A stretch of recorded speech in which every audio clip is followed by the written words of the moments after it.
Subscribe to Hindi Cartoon TV. Press the bell icon. कहानी नीरू की है। पंजाब की नीरू की शादी दिल्ली के राहुल से होती है।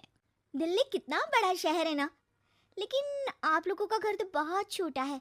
हमारे पंजाब में तो ये बड़े बड़े घर होते हैं कि मजा ही आ जाता है। कोई बात नहीं नीरू, मैं भी तुम्हारे लिए बहुत बड़ा मकान बनाऊंगा बहुत जल्दी। नीरू के पिता जहाँ पंजाब के जाने माने व्यापारी थे, वहीं उसका पति राहुल दिल्ली में एक सिंपल नौकरी करता था। माँ, यहाँ तो घी मक्खन इतना महंगा है कि क्या बताऊं। मैं तो तरस ही जाती हूँ घी खाने के लिए। नीरू की माँ को ये सुनकर बहुत दुख होता है। मेरी बेटी को घी नसीब नहीं हो रहा है और ये बहू यहाँ बैठकर घी में शक्कर डाल रही है। देख वनिता, मैं साफ कह रही हूँ, इस घर में जितना घी आएगा उतना ही मेरी बेटी के घर दिल्ली भी जाएगा।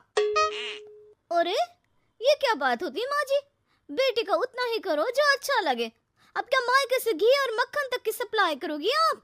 हाँ, मेरी बेटी किसी चीज को तरसे मुझसे बर्दाश्त नहीं होता। अब क्या था, नीरू के मायके में 2 किलो घी आता तो 2 किलो दिल्ली जाता नीरू के पास। एक दिन, माँ बड़ी गर्मी पड़ती है दिल्ली में। इस घर में तो एक ही एसी है और वो भी ड्राइंग रूम में। सारा परिवार एक ही कमरे में सोता है। हाँ बेटा, वो तो हर घर की कहानी है। यहाँ भी एक ही एसी है। अरे बिल इतना आता है कि क्या बोलूं। तभी वहाँ राकेश आ जाता है। माँ, थोड़ी देर में यहाँ कुछ प्लम्बर आएंगे मेरे कमरे में एसी लगाने। जरा ध्यान से लगवा देना ना माँ।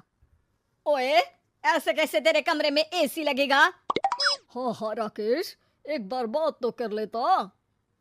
अरे पापा, वो वनिता को गर्मी में नींद नहीं आती। ड्राइंग रूम में सबके साथ सोने में वो अनकंफर्टेबल है, इसलिए। अरे पूरे परिवार के साथ वहाँ तेरी बहन नीरू भी तो सोती है। वो नहीं हो रही क्या अनकंफर्टेबल? समझ रहा है ना? अगर एसी लगेगा तो एक दिल्ली में तेरी बहन के कमरे में भी लगेगा, तभी तू लगा सकेगा।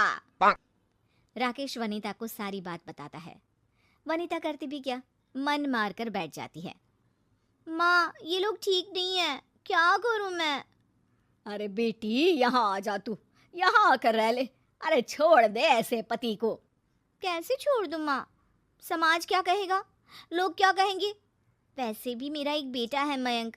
अरे हटा बेटा, तेरी उम्र ही क्या है, इतनी परेशान रहेगी तो काम कैसे चलेगा। खैर, बात आई गई हो जाती है। माँ को लगता है कि नीरू ठीक है, तो वहीं नीरू के मन में एक ही लाइन चल रही होती है, यहाँ आ जा। माँ ने तो बोल ही दिया है कि यहाँ आ जा। बस मयंक थोड़ा सा बड़ा हो जाए, इन गरीबों को छोड़कर मैं वापस माँ के पास ही चली जाऊंगी। वो इसी सोच में बाजार में चल रही थी कि मैम, आपका दुपट्टा जमीन को छू रहा है। नीरू जैसे ही उस लड़के की तरफ देखती है, देखती ही रह जाती है।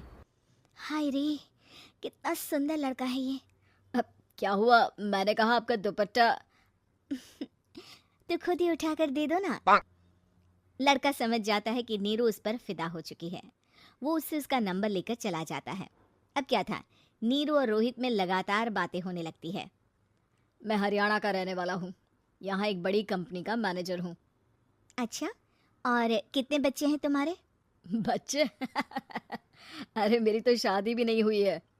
तुम बताओ, शादी करोगी? नीरू शर्मा जाती है। अब लेकिन मैं तो पहले से ही शादीशुदा हूँ।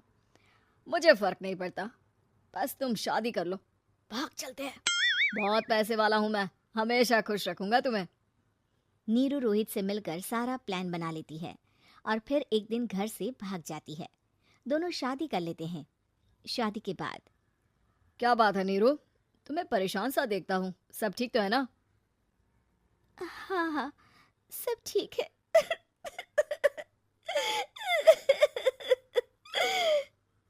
ये कहते कहते ही वो रोने लगती है। अरे क्या हो गया, रो क्यों रही हो? मैंने तुमसे एक बात छुपाई है और वही बात अब मुझे परेशान कर रही है। रोहित, मेरा एक बेटा भी है, उसका नाम मयंक है। क्या बात कर रही हो? ये तुमने मुझे पहले क्यों नहीं बताया? देखो नीरू, मेरी माँ को मैंने ये नहीं बताया है कि तुम शादीशुदा हो। बच्चा मैं मैनेज नहीं कर पाऊंगा। नीरू को समझ में नहीं आता कि वो क्या करे। तुम उस बच्चे को अपनी माँ को क्यों नहीं दे देती? नीरू चुपके से माँ को फोन करती है। माँ, क्या मयंक को तुम रख सकती हो? बेटा, मैं राकेश के साथ बात करती हूँ। आखिर घर का बेटा वही है, जो वो बोलेगा।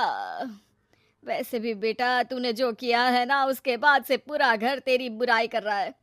मैं भी अब किसी से तेरे लिए लड़ नहीं सकती। राकेश बेटा, नीरू ने तो जो किया बहुत ही बुरा किया, लेकिन मैं सोच रही थी कि क्यों ना मयंक को हम यहाँ ले आए। तभी वनीता बोल पड़ती है। वाह जी, ऐसे कैसे यहाँ ले आए? यहाँ क्या भंडारा भरा है? और जिस बच्चे की माँ ने नहीं सोचा, उसके लिए हम क्यों सोचे? नीरू को एक बार तो अपने बच्चे के बारे में सोचना चाहिए था ना। अरे लेकिन तेरे पास भी तो लड़का नहीं है ना वनीता। माँ, वनीता ठीक बोल रही है। कल को वो बड़ा होकर इसी घर का हिस्सा मांगेगा तो हम क्या करेंगे? माँ कहती भी तो क्या, वो चुप रह जाती है। वहीं नीरू का पहला पति कहता है।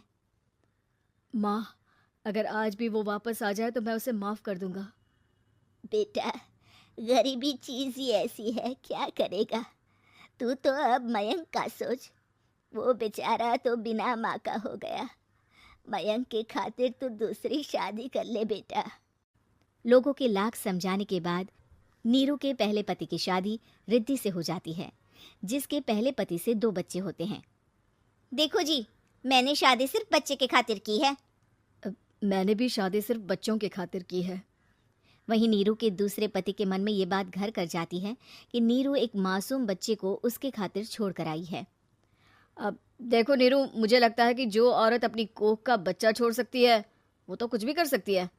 कल को तुम्हें मुझसे अच्छा कोई मिल गया तो तुम तो मुझे भी बाय बाय कर दोगी ना।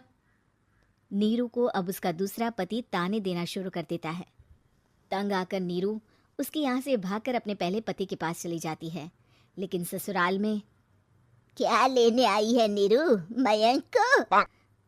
नहीं सासू माँ, मुझसे गलती हो गई, मुझे माफ कर दीजिए। नीरू, अब वक्त खत्म हो गया है, मेरी शादी हो चुकी है।